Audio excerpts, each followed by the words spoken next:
A little girl handed a note to a millionaire CEO who was having dinner, and what he read left him in shock. Before we dive into the story, drop a comment below and tell us where you're watching from. Enjoy the story. The elegant Pinnacle restaurant buzzed with the quiet energy of power and wealth. Chandeliers cast a golden glow over white tablecloths as waiters glided between tables, carrying silver trays and expensive wines. In the corner booth, partially secluded for privacy, sat James Sullivan, the 38-year-old CEO of Sullivan Enterprises, with his tailored navy suit, confident posture, and piercing blue eyes. James commanded attention without trying. The three investors across from him were hanging on his every word as he outlined the final details of a $200 million deal that would cement his company's dominance in the tech sector. "Gentlemen, once you sign these papers, we'll be making history together," James said, his deep voice carrying just the right note of authority. His assistant Meredith nodded approvingly from the edge of the table as she prepared the contracts. Just as James reached for his fountain pen, he noticed a small commotion at the restaurant entrance. Three little girls, identical in every way, had somehow slipped past the maitre d'. They couldn't have been more than 6 years old, with matching blue dresses and blonde hair pulled back in simple ponytails. Their eyes, wide and uncertain, scanned the restaurant until they found him. The smallest one, or perhaps just the most timid, broke away from her sisters and approached his table. The restaurant seemed to quiet as the child, clutching a folded napkin, stopped beside his chair. "Are you Mr. Sullivan?" she asked, her voice barely above a whisper. James glanced at his confused business associates before turning to the little girl. "Yes, I am. What can I do for you, sweetheart?" The child thrust the napkin toward him and then quickly retreated to her sisters. James unfolded it, expecting a child's drawing or perhaps an autograph request. He'd been featured in Forbes last month after all. Instead, in careful handwriting that clearly belonged to a child trying their very best, were words that stopped his heart. "Our grandmother Margaret is dying. She says you're our father. We're at Pine Hills Shelter." James felt the blood drain from his face. Margaret. He hadn't heard that name in nearly 7 years, but he remembered her daughter Catherine, his college sweetheart, the woman he'd loved passionately before his career took him in another direction. They'd parted ways when he chose his company over their relationship. "Mr. Sullivan?" One of the investors leaned forward, concerned. "Is everything all right?"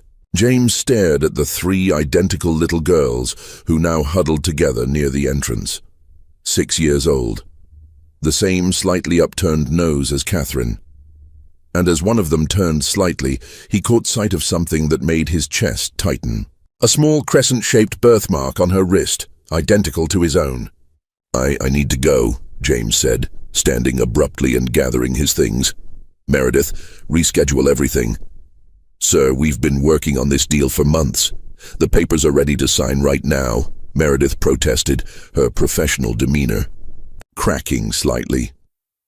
"These investors flew in from Tokyo specifically for this dinner," she added in a hushed, urgent tone. James barely heard her. His focus remained on the three little girls, his daughters, who were now being approached by the restaurant manager. "I apologize, gentlemen. A family emergency has come up," he said, straightening his tie automatically. "Meredith will take care of everything and arrange another meeting as soon as possible." Without waiting for their response, James crossed the restaurant floor in long, determined strides. As he approached the children, they looked up at him with identical blue eyes. His eyes, filled with a mixture of hope and apprehension.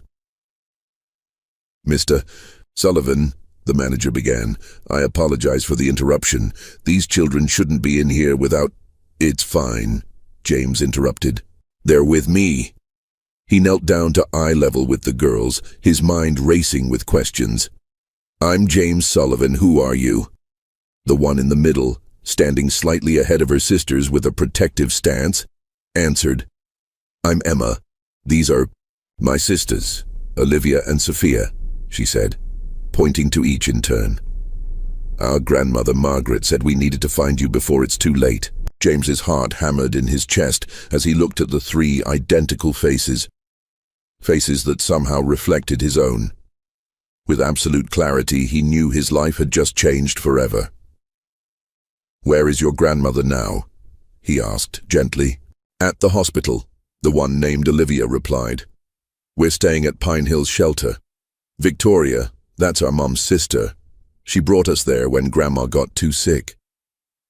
James stood, decision made. The multi-million-dollar deal would have to wait. Nothing was more important than finding out the truth. "Come with me," he said softly, offering his hand. "Let's go see your grandmother." The sleek black Tesla glided through the evening traffic as James navigated toward Pine Hills Shelter, his mind racing faster than the car. Those three identical faces, Emma, Olivia, and Sophia, sat quietly in the back seat, their small, hands clutching worn backpacks. "Is it much further?" Emma asked, the self-appointed spokesperson of the trio. "Just a few more minutes," James replied, catching their eyes in the rearview mirror.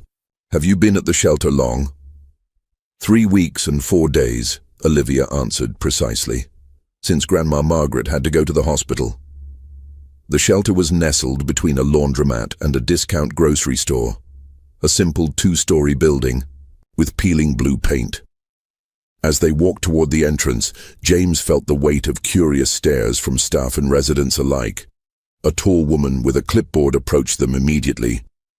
"Mr. Sullivan, I'm Director Patel. We received your call." Her eyes darted between him and the girls. "I must say this is highly unusual." In her cramped office, Director Patel explained the situation while the girls waited outside. "Catherine Williams passed away 3 months ago. Car accident. Margaret's been caring for the triplets since then, but her cancer progressed rapidly. When she became too ill, Victoria, Catherine's sister, brought the girls here rather than taking them herself. Why didn't anyone contact me before now?" James asked, his voice strained. "According to our records, you weren't listed as the father. The birth certificates say father unknown." She slid the documents across her desk. "But the resemblance is striking." James stared at the certificates.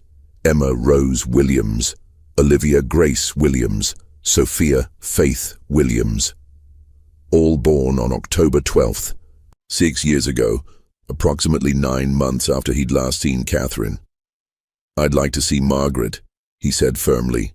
At St. Luke's Hospital, the antiseptic smell hit him as they walked down the sterile corridor.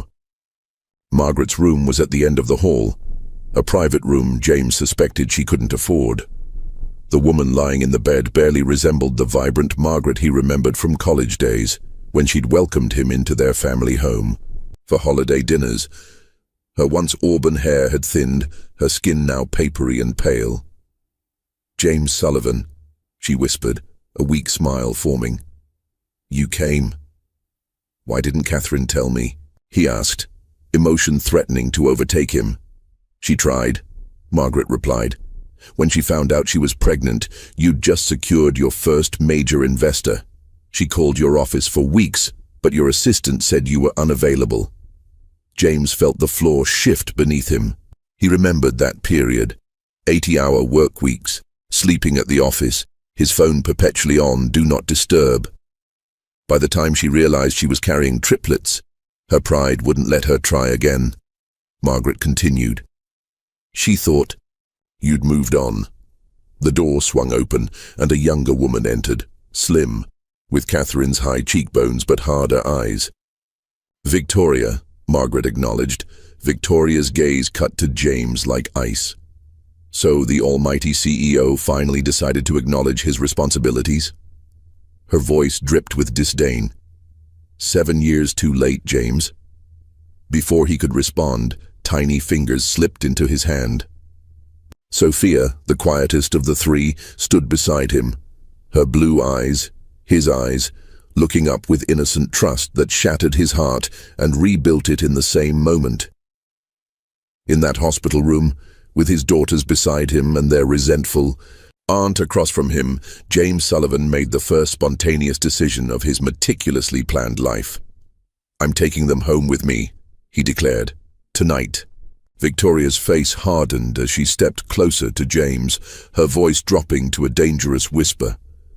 "You can't just waltz in here after 7 years and take them. There are procedures, background checks." Director Patel, who had accompanied them to the hospital, cleared her throat awkwardly. "Mr. Sullivan, while I understand your enthusiasm, Victoria is correct. Temporary custody requires proper documentation and court approval." James released Sophia's small hand and straightened to his full height, the business titan emerging beneath the shocked father. "Call my lawyer," he instructed Meredith, who had been hovering in the doorway. "Tell him I need emergency temporary guardianship papers drawn up immediately." "You're insane," Victoria hissed. "You think you can buy your way into their lives? These girls don't even know you." "They don't know you very well either," Margaret interjected weakly from her bed. "You've visited them 3 times in 6 years, Victoria. Don't pretend this is about their well-being." The triplets huddled together, near the hospital window, their identical faces solemn as they watched the adults argue over their future. Emma's protective arm wrapped around Sophia's shoulders, while Olivia nervously twisted the hem of her dress. "They belong with family," Victoria insisted. "I am family," James replied, his tone leaving no room for argument. "I'm their father." 2 hours later, James's persistence and considerable resources had accomplished what normally took weeks. His lawyer arrived with emergency custody papers signed by a judge who owed James a favor. Margaret, as their legal guardian, signed her temporary consent from her hospital bed. "I know Catherine would approve," she whispered to James, her hand trembling as she set down the pen. "She never stopped loving you despite everything." Victoria stormed out, but not before issuing a final threat. "This isn't over, Sullivan, not by a long shot." As James led the girls toward the hospital exit, his phone buzzed incessantly with messages from board members and investors demanding explanations for his abrupt departure. He silenced it without a second glance. "Where are we going now?" Emma asked, her small voice hesitant yet brave. "Home," James replied, surprising himself with how right the word felt. "My home, which I suppose is now your home too. Do you have toys there?" Olivia inquired pragmatically. "No," James admitted. "But we can get some tomorrow." "Mommy's picture," Sophia suddenly spoke, tugging at his sleeve. "We need Mommy's picture from the shelter." James knelt down to her level, struck by the quiet intensity in her eyes, so like Catherine's. "We'll get it, I promise. Everything that's important to you." As they walked through the parking garage toward his car, the reality of his impulsive decision began to settle in. 3 young lives now depended on him. A man who scheduled bathroom breaks and had his meals delivered to ensure maximum productivity. "Mr. Sullivan," Meredith approached cautiously, tablet in hand. "The Tokyo investors are threatening to pull out, and the board wants an emergency meeting tomorrow morning." James looked down at the 3 identical faces watching him expectantly, then back at his assistant. "Cancel the meeting, and tell Tokyo if they want this deal they'll wait." For the first time in his adult life, James Sullivan had found something more important than Sullivan Enterprises. James's penthouse apartment occupied the entire 52nd floor of the Sullivan Tower, with floor-to-ceiling windows offering a panoramic view of the city lights below. As the elevator doors opened directly into his foyer, the triplets gasped in unison. "You live in the sky," Olivia exclaimed, rushing to press her small hands against the glass. "Don't touch," Emma warned automatically, then glanced uncertainly at James. "Are we allowed to touch the windows?" The question caught him off guard. "Of course, this is your home now too." James surveyed his apartment through their eyes. Minimalist furniture in shades of grey and black, sleek technology hidden within custom cabinetry, abstract art worth more than most houses. Nothing child-friendly or welcoming. "Where will we sleep?" Sophia asked quietly, clutching a worn backpack to her chest, the only possessions they'd been allowed to grab from the shelter before his lawyer shuffled them out. "I have guest rooms," James replied, leading them down a hallway. 3 of them, actually. Each identical room contained a queen-sized bed, a nightstand, and nothing else. The girls stood shoulder to shoulder in the doorway of the first room, exchanging glances in that silent communication only multiples seemed to share. "Can we stay together tonight?" Emma asked, her brave facade cracking slightly. "We always sleep together." James nodded, suddenly feeling hopelessly inadequate. "Of course. Let me find some smaller clothes for you to sleep in." After an awkward search through his drawers, the best he could offer was 3 identical white t-shirts that hung to their ankles like nightgowns. As he tucked them into one large bed, the strangeness of the situation struck him fully. Yesterday he'd been a bachelor, CEO with a meticulously organized life. Today he was responsible for 3 small humans who were genetically half him, but completely unfamiliar. "Mr. Sullivan?" Olivia called as he reached for the light switch. "Do you have children's toothpaste? The mint kind burns our tongues." "No, but we'll get some tomorrow," he promised. "And nightlights," Sophia whispered, "for the monsters." James cleared his throat. "There aren't any monsters here, I promise." "That's what grown-ups always say," Emma replied matter-of-factly. "But they don't see what we see in the dark." After improvising 3 small lights from his phone, a tablet, and a desk lamp left on in the bathroom, James retreated to his bedroom. He sank onto the edge of his bed, loosening his tie as reality crashed over him. He was a father to triplets, Catherine's daughters, his daughters. His phone rang, the Tokyo investors again. As he silenced it, another call came through. "Victoria." "This isn't over," she stated without preamble.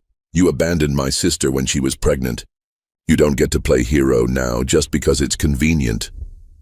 "I didn't know she was pregnant," James replied, keeping his voice low.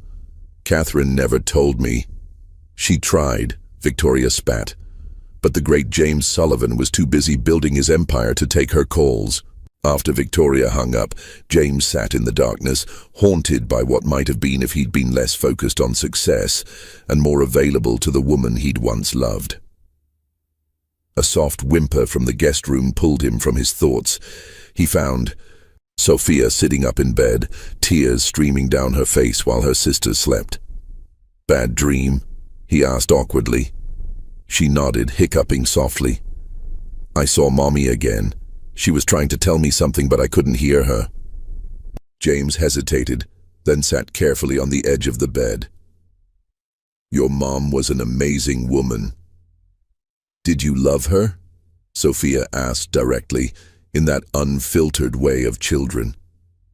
The question pierced his carefully constructed armor. "Yes," he admitted. "Very much." In the soft glow of the makeshift nightlights, James Sullivan faced the first of many uncomfortable truths this new life would bring. The first ray of morning sunlight streamed through the vast windows, casting long shadows across James's bedroom floor. He sat on the edge of his bed, staring at his phone. 27 missed calls, 42 unread emails, and a calendar full of appointments that now seemed trivial compared to the 3 little girls sleeping down the hall.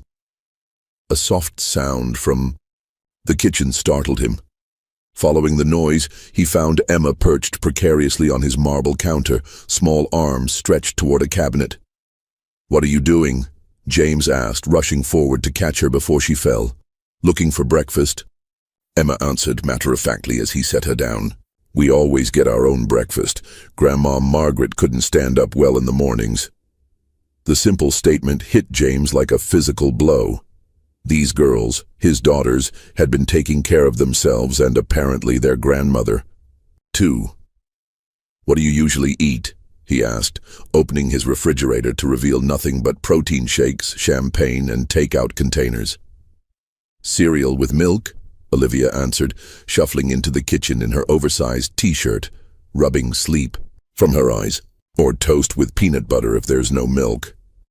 A quick inventory of his bachelor kitchen revealed nothing remotely suitable for children. "I'll order something," James decided, reaching for his phone. "Order? Like at a restaurant?" Emma's eyebrows shot up in surprise. "Yes, I have food delivered most mornings." The girls exchanged glances that seemed to contain an entire conversation. "Is that because you don't know how to cook?" Olivia asked with disarming directness. Before James could answer, his phone rang, the familiar tone he'd specifically set for board members. He felt the immediate pull of obligation, the instinct to answer instantly. But the 3 pairs of expectant eyes watching him caused him to hesitate. "I should take this," he said, stepping away from the kitchen. "It's important." "More important than breakfast?" Emma challenged, crossing her arms in a gesture so reminiscent of Catherine that James almost gasped. With a decisive swipe, he silenced the call. "No, nothing is more important than breakfast now." While they ate delivered pancakes and fruit from the city's best breakfast spot, James received a text from Meredith. "Emergency board meeting called. Your presence required in 30 minutes. Tokyo investors threatening to walk." The old James would have been out the door already. The new James, whatever that meant, looked at the syrup-covered faces across from him and replied, "Attending remotely. Set up video conference." An hour later, James found himself in an impossible situation, trying to salvage a multi-million-dollar deal via video conference while 3 6-year-olds explored his apartment with increasing volume. The Tokyo investors frowned visibly when Sophia wandered into frame, asking loudly if she could watch cartoons. "Mr. Sullivan," the lead investor said coldly, "perhaps we should reschedule when you're less distracted." "No need," James replied, firmly. "My daughters will be joining our household permanently, so we might as well adapt now. The terms of our deal remain advantageous for both parties." The word "daughters" felt strange on his tongue, terrifying yet somehow right. After the call ended, with the deal intact but barely, James found the girls in his home office, examining the only personal photograph he kept. A faded picture of him and Catherine from their college days, laughing by a fountain. "That's Mommy," Sophia said quietly, touching the glass frame. "She looks happy." She was, James confirmed, sitting down beside them. "Your mother was the happiest person I ever knew. She could find joy in anything, even rainy days and failed exams." "Did she love you?" Olivia asked, ever the straightforward one. James hesitated, suddenly wary of intruding on Catherine's narrative. Had she told the girls about him? What had she said? "We loved each other very much," he answered carefully, "but sometimes adults make choices that take them in different directions." "You chose your job instead of her," Emma stated bluntly. "That's what Aunt Victoria says." The accusation stung with its simple truth. "I made choices I regret," James admitted. "If I had known about you 3, I would have made different ones." That night, after a day of awkward attempts at parenting and fielding calls from his bewildered staff, James was awakened by heart-wrenching sobs. He found Sophia curled into a tight ball in the hallway, gasping between tears. "I want Mommy," she cried as he knelt beside her. "I had the dream again. She was trying to tell me something." Unsure what to do, James tentatively reached out, and to his surprise, the little girl launched herself into his arms. Her small body shook with grief as he held her awkwardly at first, then more securely. "I miss her too," he whispered. Surprised by the truth of his words, he hadn't allowed himself to think about Catherine in years, burying those feelings under work and ambition. "You do?" Sophia hiccuped, looking up at him with wet eyes. "Every day," James admitted. "Even when I pretended not to." He carried her back to the bedroom where her sisters slept, but instead of putting her down, he sat on the edge of the bed, still holding her. Reaching into his pocket, he pulled out his wallet and removed a worn photo, Catherine at graduation, her smile radiant. "I've kept this with me for 7 years," he confessed softly. "Your mother was extraordinary." Emma and Olivia had awakened now, watching this exchange with solemn eyes. "Do you really want us?" Emma asked suddenly, her voice small despite her brave face. "Or are we just another problem for you to solve?" The question stripped away all pretense. In that moment, James Sullivan, master negotiator, strategic genius, corporate titan, had no calculated response, only raw truth. "I don't know how to be a father," he admitted, "but I want to learn. Because you three are the most important people in my world now, even if I just discovered that world existed." As the four of them sat in the dim light, a tentative bridge formed across the chasm of years and secrets, fragile, uncertain, but real. The sterile hospital corridor seemed endless as James walked toward Margaret's room. 2 days had passed since he'd brought the triplets home, days filled with frantic shopping for children's essentials and impromptu lessons in parenting from YouTube videos watched in secret when the girls were occupied. He paused outside Margaret's door, preparing himself. The girls had stayed home with Meredith, who had surprised him by revealing she'd once been a kindergarten teacher before switching to corporate life. "James." Margaret's voice was weaker than before, her skin more translucent against the white sheets. "I wasn't sure you'd come back." "I had to," he replied, taking the chair beside her bed. "There's so much I don't know." Margaret's smile was gentle but tinged with sadness. "What do you want to know first?" Why didn't she tell me? The question that had haunted him since the moment he unfolded that napkin at the restaurant. Margaret's thin fingers plucked at her blanket. "She tried, James, for weeks after she found out. But you were launching Sullivan Enterprises. Your assistant kept saying you were unavailable." James closed his eyes, remembering that time. He'd instructed Meredith, not his current assistant but her predecessor, to screen all personal calls. Catherine's would have been blocked without him ever knowing.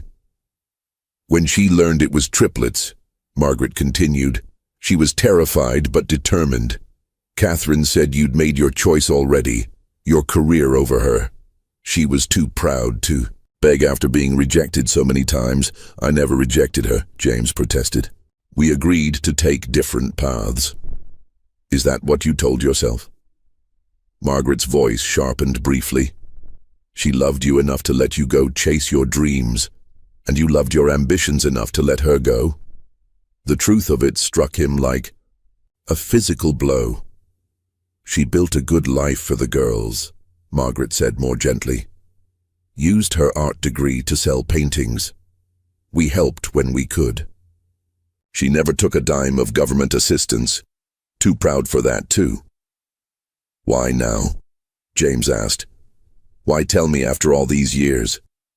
"Because she planned to," Margaret revealed, her eyes filling with tears. Before the accident, Catherine had decided it was time.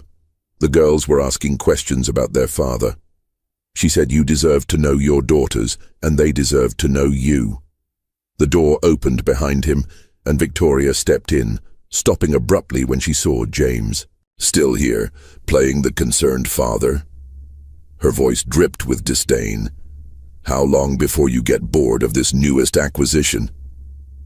"Victoria," Margaret warned weakly. "No, Mother. He needs to hear this." Victoria stepped closer. "Catherine, watched your rise to fame from afar, James. Saw your picture in business magazines while she worked 2 jobs to make ends meet. She could have demanded child support, could have taken you to court and gotten millions. But she wanted the girls to be loved for themselves, not their connection to your fortune. James stood, feeling his temper rise. I would have been there, if I'd known. Would you? Victoria challenged. The great James Sullivan, changing diapers and attending preschool plays instead of board meetings? I doubt it. Before he could respond, his phone buzzed. Another crisis at the office. But for the first time in his career, James Sullivan let it ring unanswered. I'm not going anywhere, Victoria, he said firmly. Those girls are my daughters, and I intend to be the father they deserve, even if I'm 7 years late. As he left the hospital, James realized the shadows of his past choices would continue to haunt his present. But with each step, his resolve strengthened. The triplets weren't just an obligation, they were his chance at redemption. The headline splashed across James's tablet screen the next morning. Billionaire's secret triplets, Sullivan Enterprises CEO claims long-lost daughters. Below it was a grainy photo of him escorting the girls into his building, their small faces partially visible despite his attempts to shield them. How did they find out so quickly? James muttered, scrolling through the article that detailed his dramatic exit from the Pinnacle restaurant and subsequent custody filing. I may have had something to do with that. Victoria's voice came from his doorway, where she stood with a newspaper in hand. Don't look so surprised, James. Your doorman let me up when I mentioned I was the girl's aunt. You leaked this to the press? James's voice remained measured, aware of little ears that might be listening. Victoria's smile was cold. I simply gave an exclusive interview about how the mighty James Sullivan abandoned my pregnant sister, then swooped in years later to claim his heirs once the hard work of raising them was done. James set his tablet down carefully. The girls don't need this public spectacle. The girls need to be with family who actually cared about them before they became convenient PR props. Victoria countered. I've filed for custody. My lawyer thinks I have an excellent case as their maternal aunt who has been in their lives since birth. Before James could respond, Emma appeared in the hallway, her face uncharacteristically pale. There are people with cameras outside our school. They kept asking if we're really your daughters. James felt a surge of protective anger. You went to school. Who took you? Your assistant, Emma replied. But Aunt Victoria came to pick us up when the photographers showed up. She said it wasn't safe. James turned back to Victoria, who smiled triumphantly. You see, while you were in meetings all morning, I was protecting the girls from the media. Circus you created. You created this situation, James said quietly, careful to keep his tone even in front of Emma. Meeting with my lawyers now seems prudent, doesn't it? Victoria taunted. I'll see myself out. The girls have my number if they need me, which they will once you realize 3 children don't fit into your carefully controlled life. After she left, James found all 3 girls huddled in the media room, the television tuned to a news channel where a reporter stood outside Sullivan Tower. Sources close to the family claim Sullivan had no contact with the children until last week, raising questions about his sudden interest in fatherhood. James turned it off immediately. I'm sorry you had to see that. Is it true? Olivia asked, her analytical mind always seeking facts. Did you not want us before? James sat down, facing the most difficult conversation of his life. I didn't know about you, he said simply. If I had, I would have been there from the beginning. Aunt Victoria says you broke Mommy's heart, Sophia whispered. That's why she never told you about us. The pain in her voice cut through him. Your mother and I loved each other very much, James said carefully, but I made choices that put my work first. That was my mistake, not hers. Emma, ever the protector, stood slightly in front of her sisters. Are you going to make the same mistake with us? The question hung in the air, challenging and perfect in its simplicity. Outside, reporters gathered, His phone buzzed incessantly, with calls from the board. Victoria's custody threat loomed. But in that moment, looking at three faces that mirrored his own, James Sullivan's priorities finally, irrevocably shifted. "No," he promised. "You three come first now. Everything else can wait." Whether any of them truly believed him remained to be seen. Emma Sullivan sat on the windowsill of their new bedroom, watching reporters mill about on the sidewalk 52 floors below. They looked like tiny ants from this height, but their presence felt suffocating nonetheless. Her sisters were arranging their meager possessions, 3 stuffed animals, a handful of books, and the framed photo of their mother that Mr. Sullivan, their father, had insisted on placing prominently on their dresser. Emma didn't fully trust this arrangement yet. Adults made promises all the time, only to break them when something more important came along.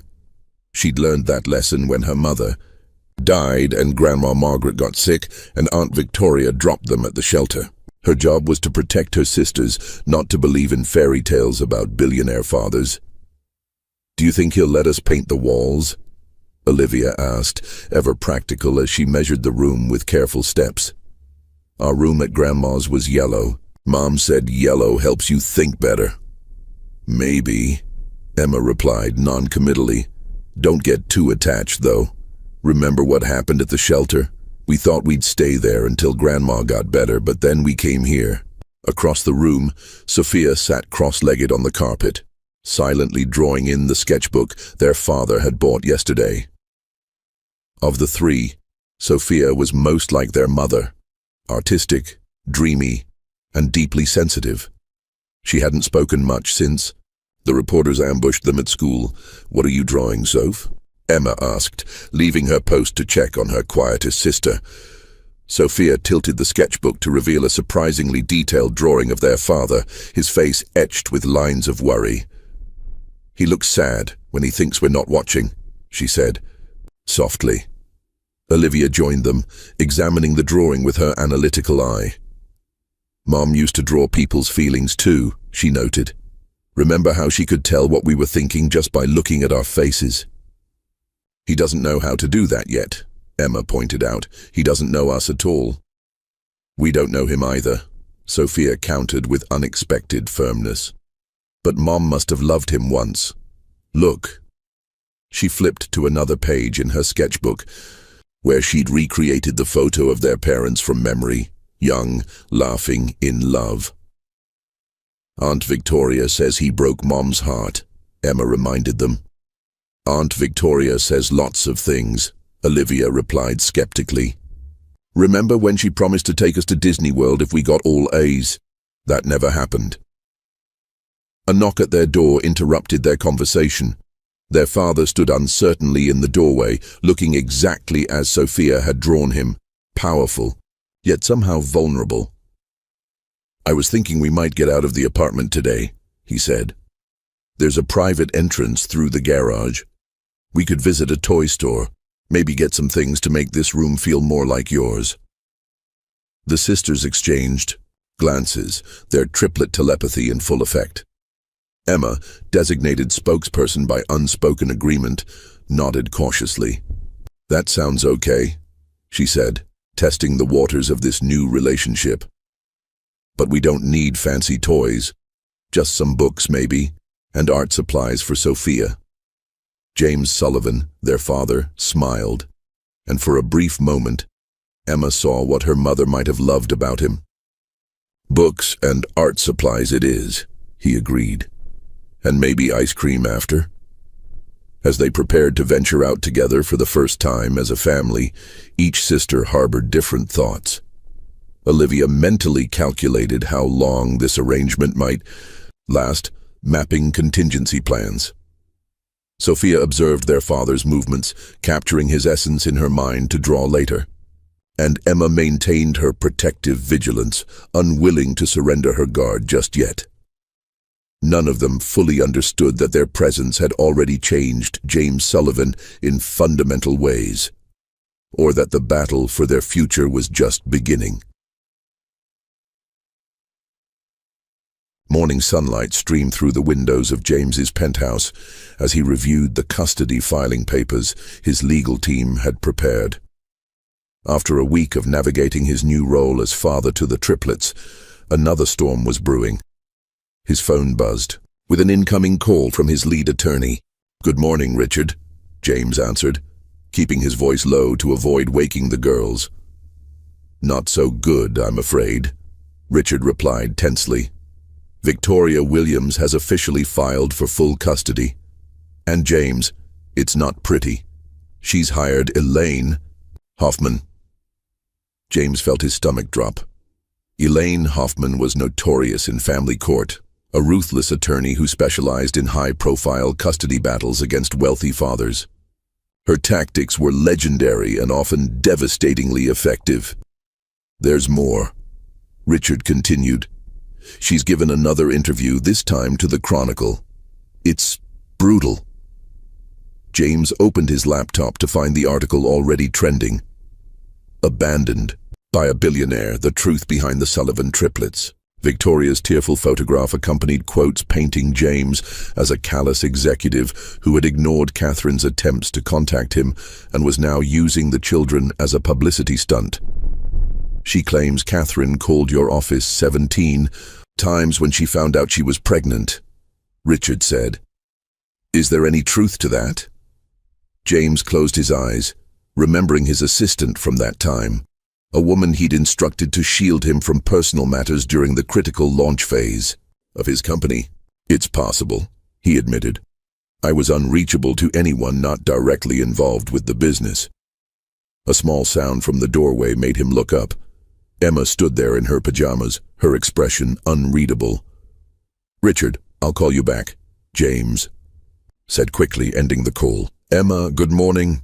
How long have you been standing there? Did you really ignore Mom's calls?" she asked directly, her young voice steady despite the weight of the question.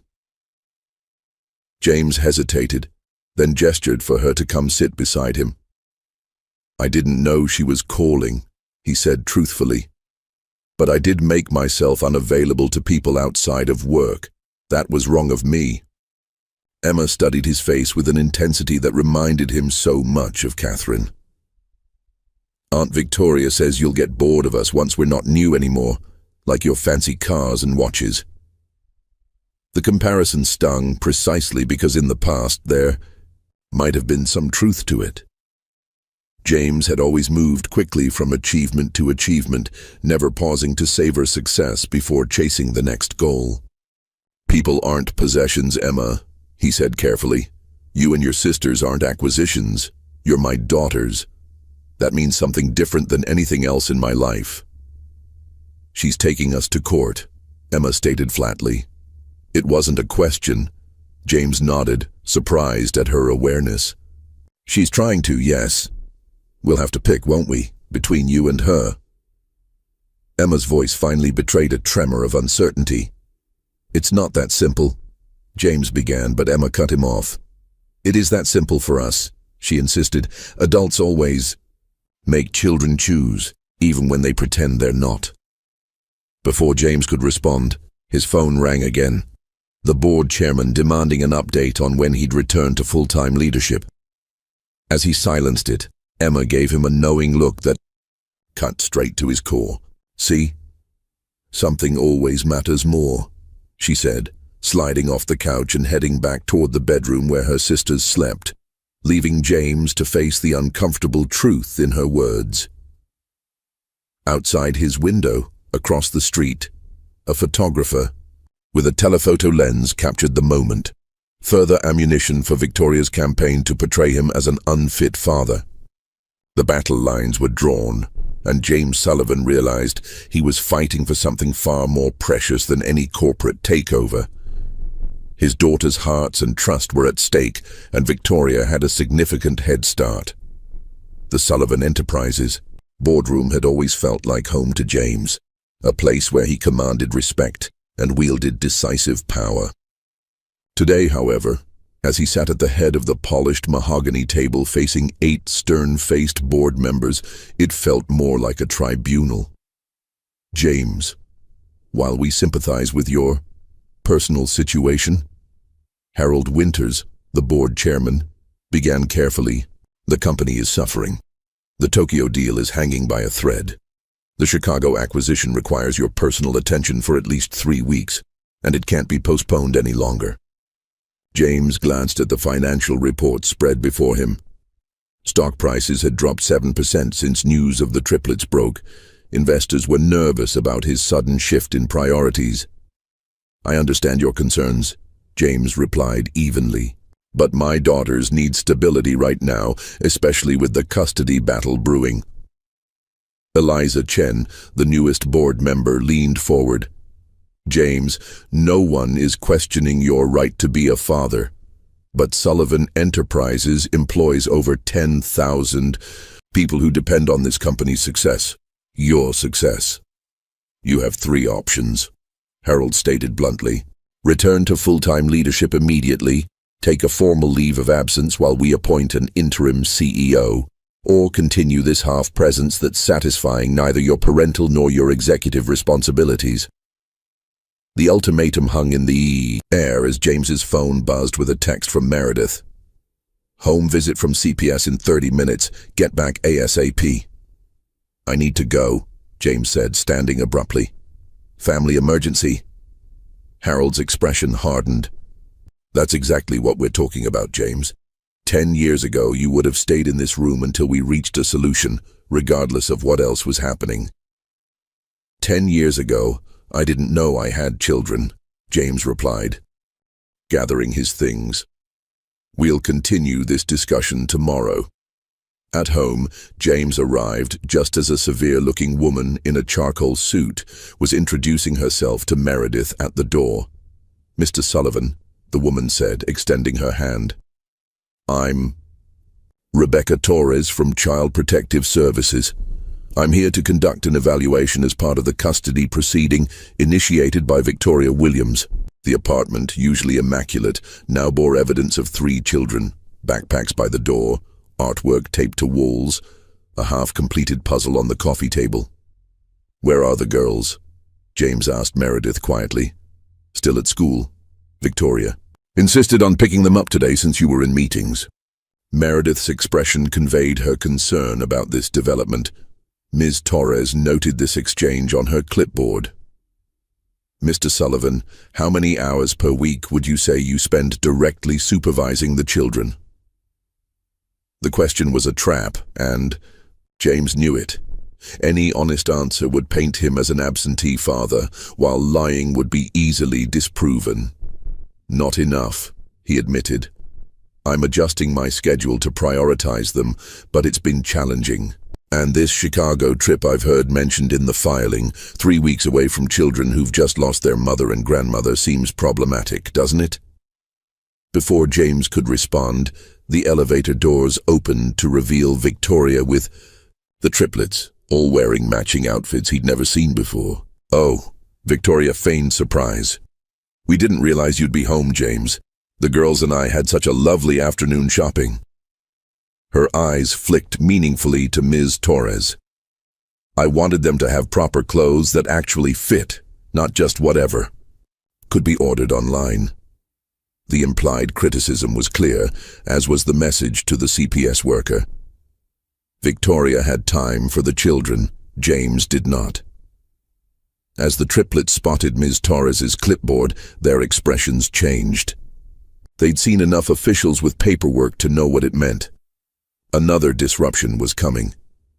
In that moment, facing his daughter's apprehension, the board's ultimatum, and Victoria's smug certainty that he would choose his company, James Sullivan realized he had reached his own moment of truth. The Chicago trip loomed like a storm cloud on James's horizon.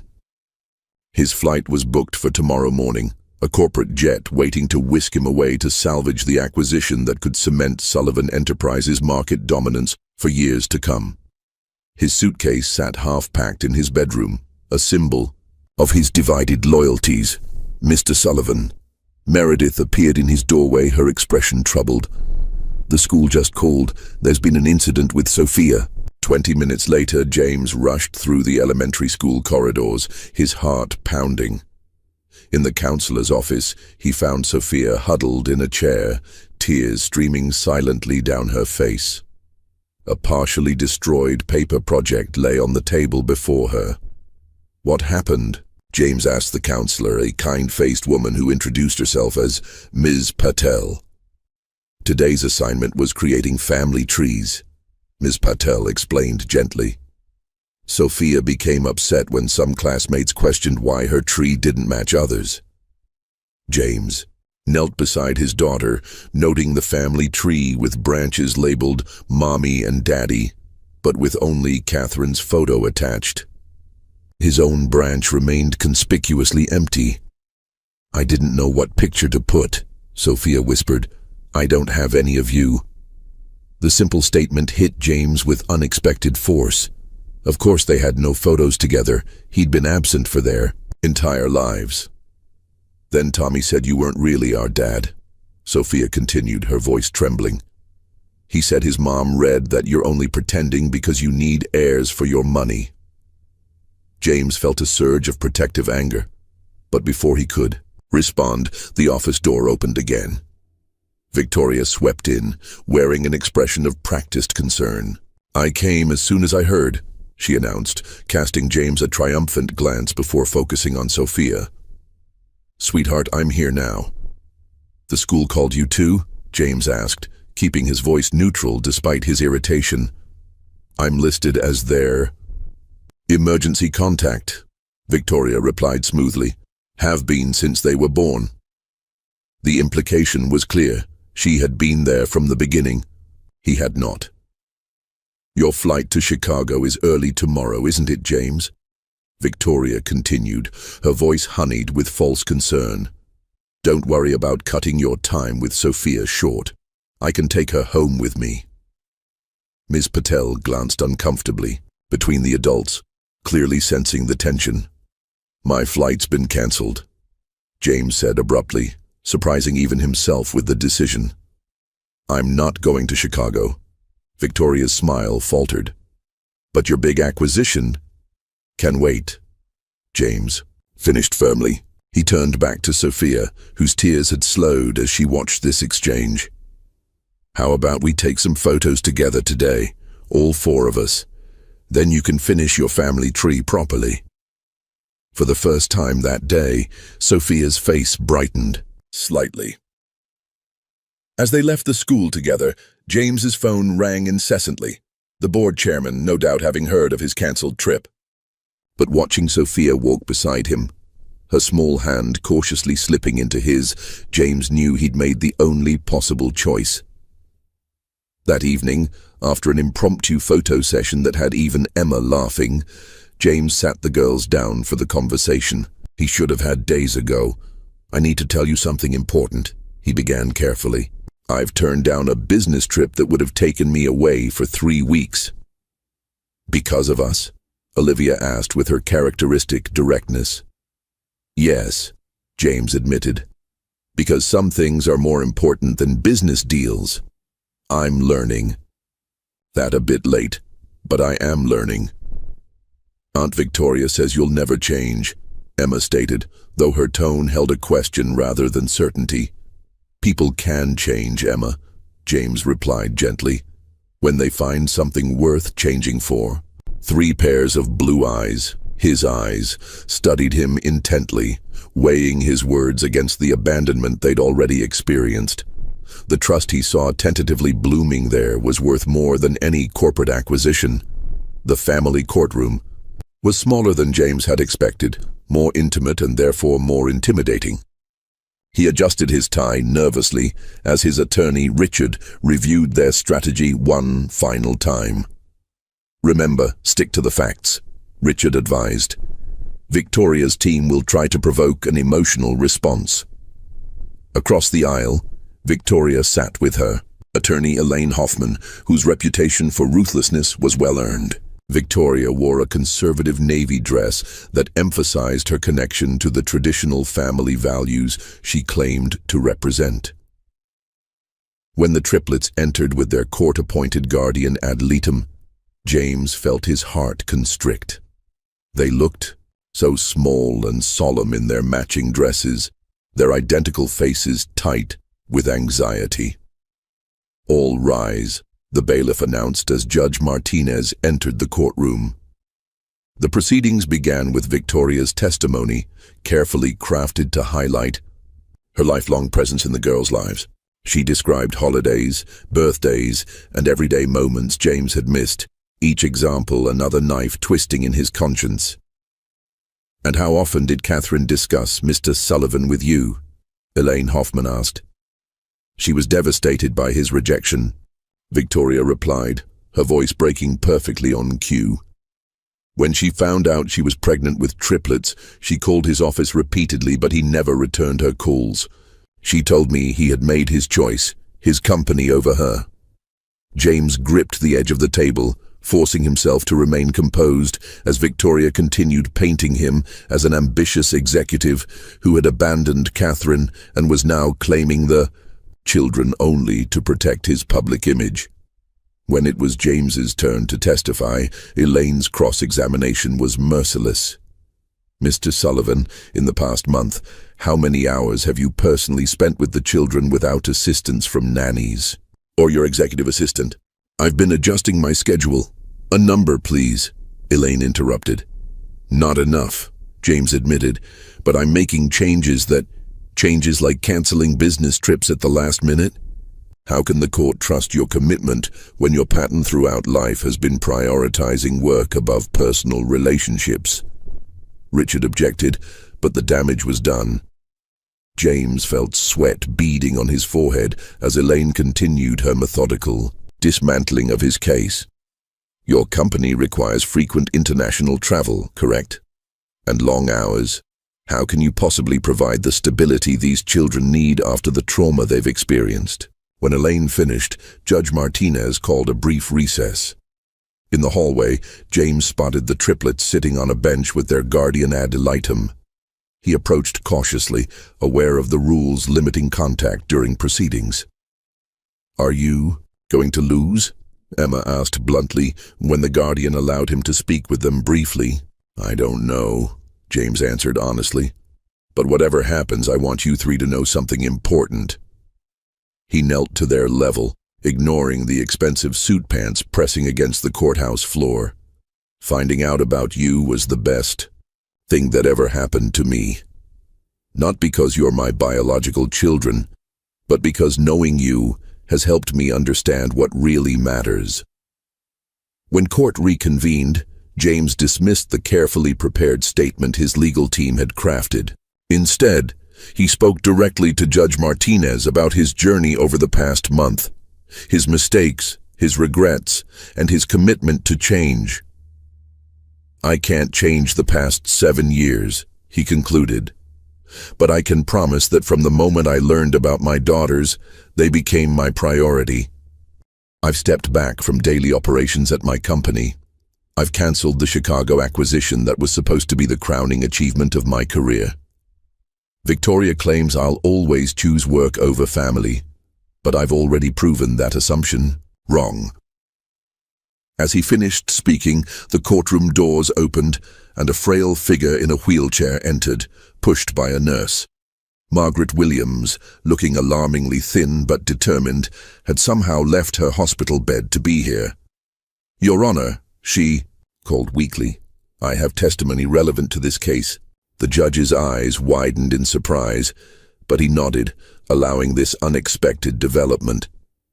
No one was more shocked than Victoria, whose composure finally cracked as her mother prepared to speak. The courtroom fell silent as Margaret's wheelchair was positioned before the judge. Despite her frail appearance, her voice carried surprising strength as she addressed the court. "Your Honor, I've come to speak the truth about my daughters and my granddaughters." Margaret's thin hands trembled slightly as she adjusted the oxygen tube in her nostrils. "Victoria has painted a picture that doesn't reflect reality." Victoria shifted uncomfortably in her seat as her mother continued. "While Victoria claims to have been present throughout the girls' lives, the truth is she visited perhaps twice a year, usually on holidays, and always with expensive gifts, but little, Actual involvement. Margaret paused to catch her breath. Catherine kept a journal documenting the girls' lives. In it, she expressed her intention to contact James when the girls turned 7. Margaret turned to look directly at Victoria. She never intended for Victoria to have custody, Your Honor.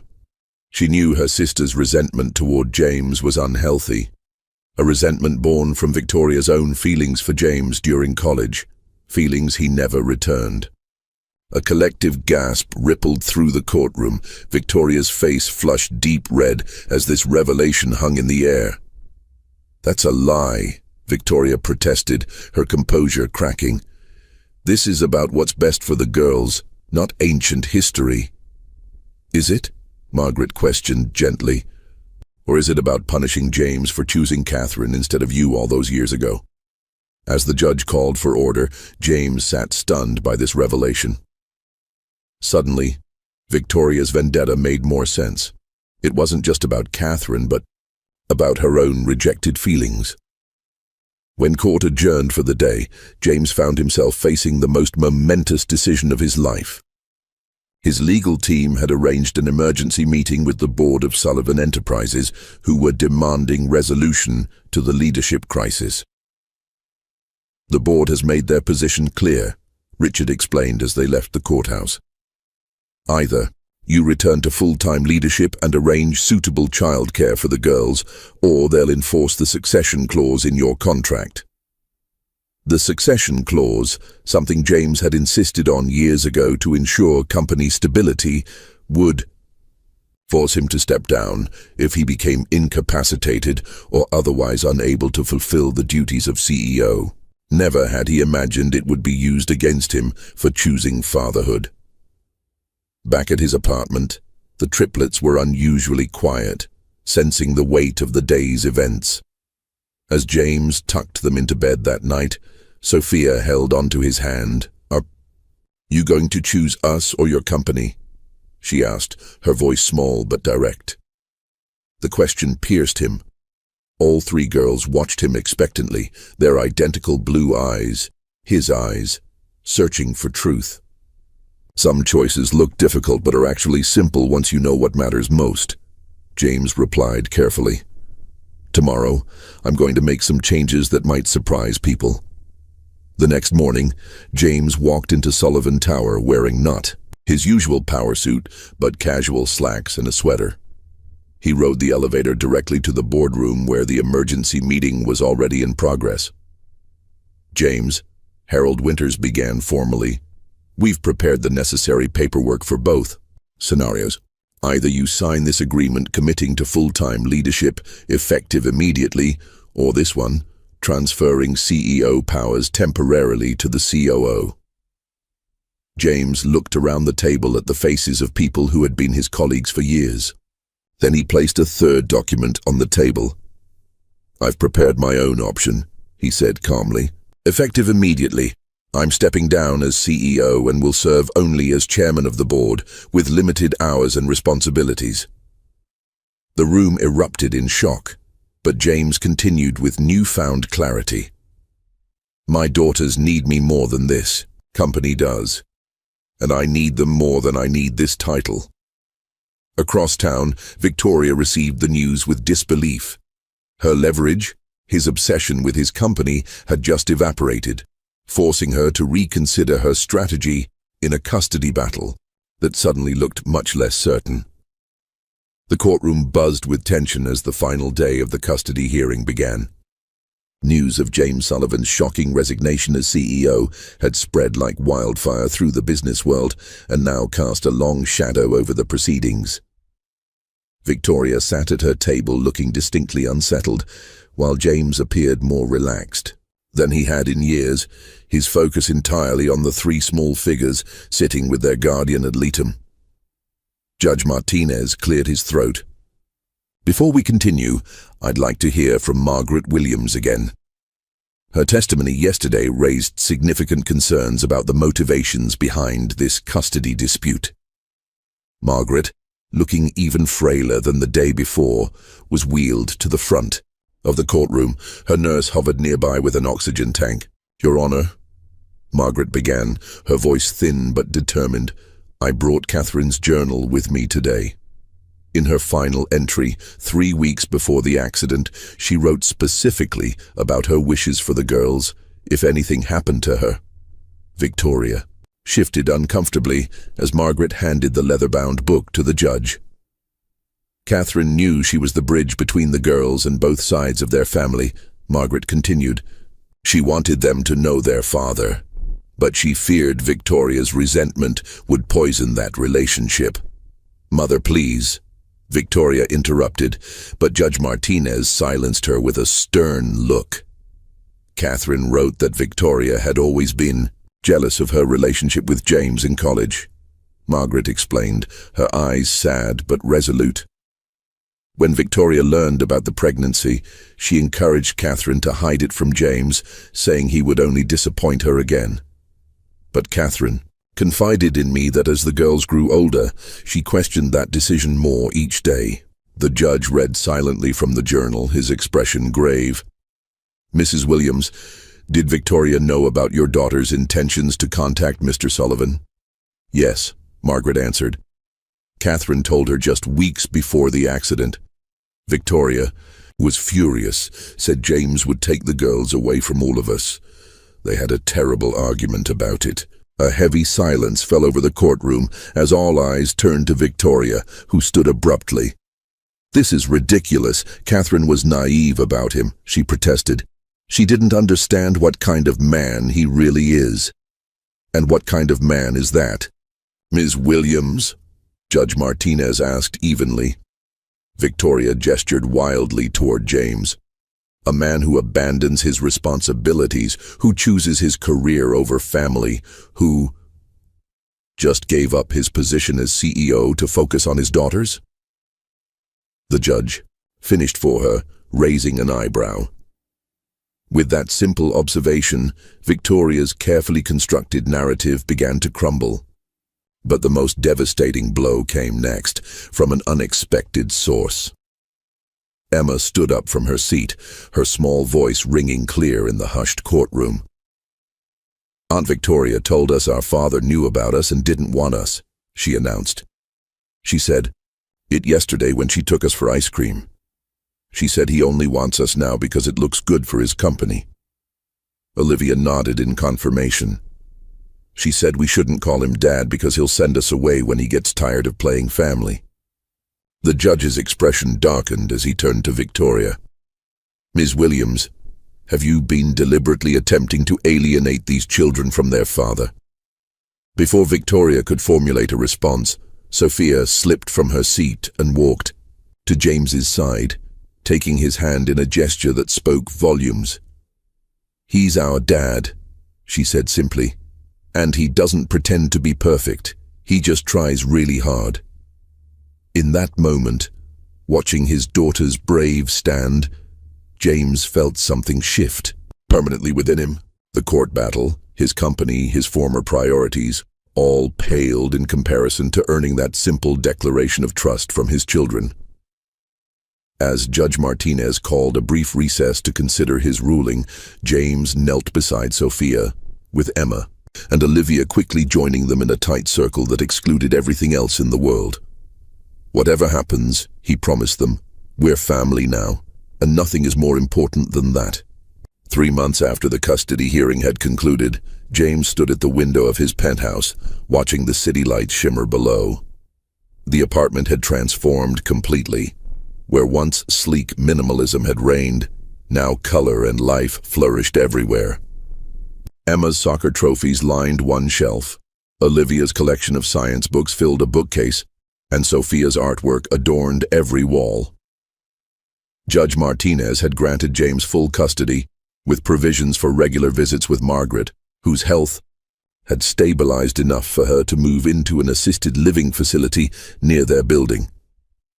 Victoria had been granted limited supervised visitation rights, contingent upon her completion of family therapy sessions, a requirement she was reluctantly fulfilling. "Dad." The word still sent a thrill through him each time he heard it. Sophia appeared at his side, sketchbook in hand. "I made something for your office." James examined the detailed drawing of the four of them, remarkably skilled for a 6-year-old. In the background was the Sullivan Tower, but the focus was clearly on the family, not the building that had once been the center of his world. "It's perfect," he said, pulling her into a gentle hug. "I'll put it right next to my desk." The transition hadn't been easy. Learning to braid hair, navigate school projects, and manage the emotional needs of 3 distinct personalities had pushed James far beyond his comfort zone. But each awkward attempt, each small success, had built a foundation of trust stronger than any corporate empire. "The car is waiting," called Meredith, who had surprisingly thrived in her expanded role that now balanced both business and family logistics. "The board meeting starts in 30 minutes. As chairman of the board, rather than CEO, James attended monthly meetings instead of daily operations, leaving him abundant time with the girls. Today, however, was special.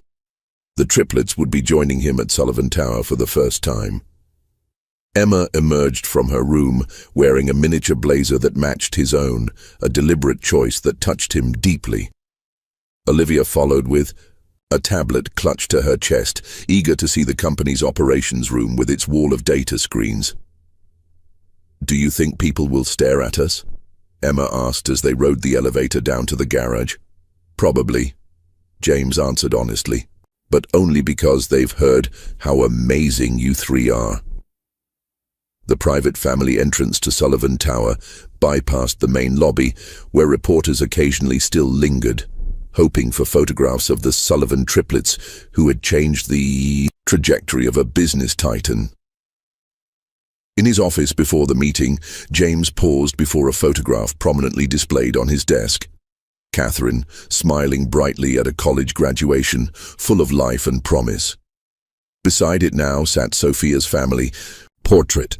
"Your mother would be so proud of you 3, he told the girls as they gathered around him.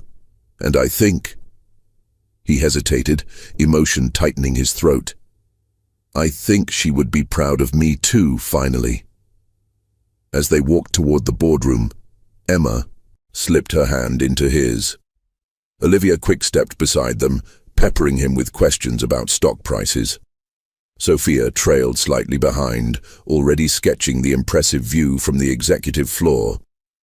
James Sullivan had once defined success by acquisitions, market share, and profit margins. Now, success was measured in bedtime stories, homework help, and 3 voices calling him Dad. The company still thrived under its new CEO, but James had found something far more valuable than financial wealth. He had found his legacy in the 3 remarkable girls who had unexpectedly given his life its true purpose. The empire he had spent decades building would endure, but it was the family he was building now that would truly last forever.